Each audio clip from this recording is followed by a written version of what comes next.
আমাৰ যোৱাকালি আমাৰ সংবাদমেল হ'ল আমাৰ এটা ইণ্ডিয়া এলায়েন্স আৰু ইণ্ডিয়া এলায়েন্সত আমি সকলো দলৰ নেতৃত্বৰ পৰামৰ্শ লোৱাটো উচিত, সকলৰ লগত কথাখিনি আলোচনা কৰাটো উচিত। অলপ দিন আগতো নীতিশ কুমাৰ ইণ্ডিয়া এলায়েন্সতে আছিলে। ইণ্ডিয়া এলায়েন্স গঠন কৰাৰ সময়তো নীতিশ কুমাৰ আমাৰ লগতহে আছিলে। তো সেইকাৰণে নীতিশ কুমাৰ ডাঙৰীয়াৰ লগতো আমাৰ এটা ভাল চিনাকি আৰু যোৱা নিৰ্বাচনত 2019 চনৰ নিৰ্বাচনত চন্দ্ৰবাবু নাইডুও আমাৰ লগত আছিলে। হঠাতে তেওঁলোকে এই দুয়োজনে অলপ দিন আগতে NDA লগত হৈছে, নহ'লে তেওঁলোকে আগতে NDA লগত ইমান নাছিলে। NDA লগত অন্ধ্ৰপ্ৰদেশত YSR কংগ্ৰেছ আছিলে, বিহাৰত নীতিশ কুমাৰ আমাৰ লগত আছিলে। তো তেওঁলোকৰ যে প্ৰকৃত NDA মই নাভাবোঁ। তো সেইকাৰণে ৰাজনীতিত পৰিস্থিতি সলনি হ'ব পাৰে, কিন্তু বিজেপি অহংকাৰ আজি জনসাধাৰণে ভাঙিছে। মই জনসাধাৰণক এটা জ্ঞাপন কৰিছোঁ, লোকতন্ত্ৰ ৰক্ষা কৰিবলৈ, সংবিধানটো ৰক্ষা কৰিবলৈ কংগ্ৰেছ দলৰ ইণ্ডিয়া এলায়েন্সক যথেষ্ট ৰাইজে ভোট দিছে, আশীৰ্বাদ দিছে।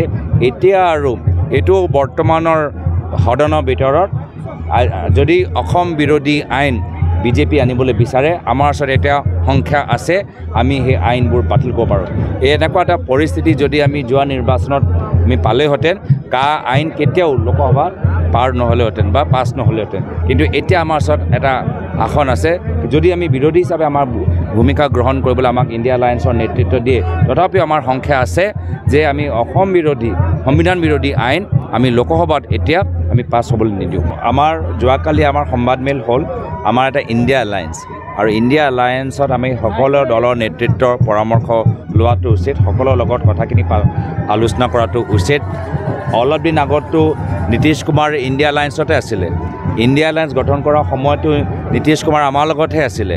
তো সেইকাৰণে নীতিশ কুমাৰ ডাঙৰীয়াৰ লগতো আমাৰ এটা ভাল চিনাকি আৰু যোৱা নিৰ্বাচনত 2019 চনৰ নিৰ্বাচনত চন্দ্ৰবাবু নাইডুও আমাৰ লগত আছিলে। হঠাতে তেওঁলোকে এই দুয়োজনে অলপ দিন আগতে NDA লগত হৈছে, নহ'লে তেওঁলোকে আগতে NDA লগত ইমান নাছিলে। NDA লগত অন্ধ্ৰপ্ৰদেশত YSR কংগ্ৰেছ আছিলে, বিহাৰত নীতিশ কুমাৰ আমাৰ লগত আছিলে। তো তেওঁলোকৰ যে প্ৰকৃত NDA মই নাভাবোঁ। তো সেইকাৰণে ৰাজনীতিত পৰিস্থিতি সলনি হ'ব পাৰে, কিন্তু বিজেপি অহংকাৰ আজি জনসাধাৰণে ভাঙিছে।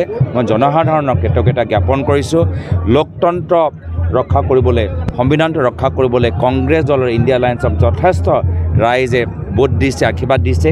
এতিয়া আৰু এইটো বৰ্তমানৰ সদনৰ ভিতৰত যদি অসম বিৰোধী আইন বিজেপি আনিবলৈ বিচাৰে, আমাৰ ওচৰত এতিয়া সংখ্যা আছে, আমি সেই আইনবোৰ বাতিল কৰিব পাৰোঁ।